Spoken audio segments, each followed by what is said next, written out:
It's been 9 weekends of protest. After violent clashes on Saturday and Sunday, police in Hong Kong once again fired tear gas on Monday, this time in response to a general strike, a concerted effort to bring the city to a standstill. Demonstrations choked the transport system, while the airport cancelled more than 200 flights. The Hong Kong people have marched so many times, but the government still chooses to ignore us and not take any action. They don't have an answer for the Hong Kong people. So I think if we don't strike today, the government will never listen to us.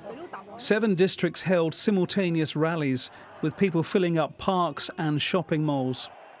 Speaking to the media for the first time in 2 weeks, the Hong Kong chief executive said the protesters had challenged the existing political structure with China of what was called one country, two systems. We all love Hong Kong and have made different contributions to its stability and prosperity over the years. This is the time for us to rally together, to set aside differences and bring back order and say no to chaos and violence. A message that was simply not being heeded. As some transport systems resumed, tens of thousands fanned out across several districts where there were running clashes with police. Protests that were seemingly organised, with well-honed techniques for dealing with tear gas. Police say they fired 1,000 rounds of the gas and arrested 420 people since early June.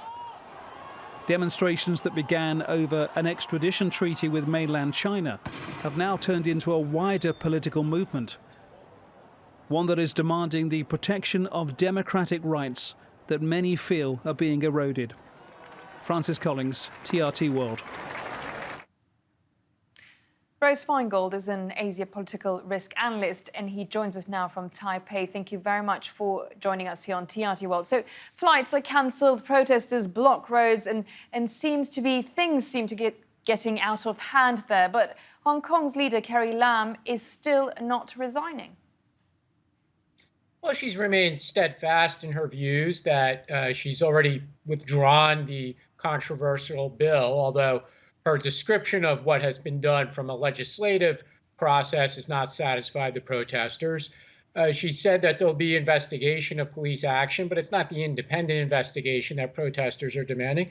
And as you noted, she's not going to resign. I mean, for her to resign, there'd have to be pressure from Beijing or an even larger street protests, although the protests and what the viewers see on TV are quite intense, and the use of tear gas, the disruption to public transportation in the airport. Obviously, up to now, it's not been enough to prompt her to take the initiative to resign or for Beijing to force her to resign. But this week, Beijing, their representatives in Hong Kong have indicated they're going to make another public statement about their views. If it's like the previous one a week ago, then they're going to reiterate their support for her. But we'll see what happens in the coming days when they make that statement. So why are the protesters so persistent on her resignation? Will their demands be met once she resigns? Is that it? That's an excellent question. And the likelihood of that is probably no, which is probably a factor from the other perspective in Beijing not forcing her to resign. Because if she were to resign, the protesters' concerns about withdrawal of the bill or independent investigation into the police or how the chief executive is selected, none of those concerns will be addressed simply by her resigning or being forced into resigning. And in fact, there would have to be another selection of a chief executive, which would be fraught with a lot of protests because it wouldn't be the democratic process that the protesters want.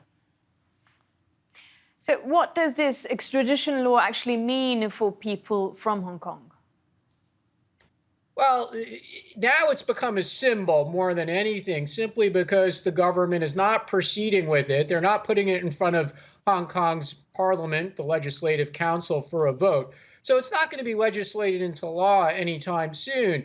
But just the idea that the government had proposed legislation that would allow for the extradition of people to China, and it should be noted to other parts of the world as well, not only China, but the concern for the public, and to be fair, industry companies as well, was that it would allow extradition to China. And the fact that the government proposed this with what is clearly a lack of communication with the public, it's now become a symbol for the great gulf that exists between the way policies are made, or the lack of democracy, or how the public's input in how policy or laws are made in Hong Kong. And now it's set off the public's anger, not just over that, but over a range of other public policy issues as well.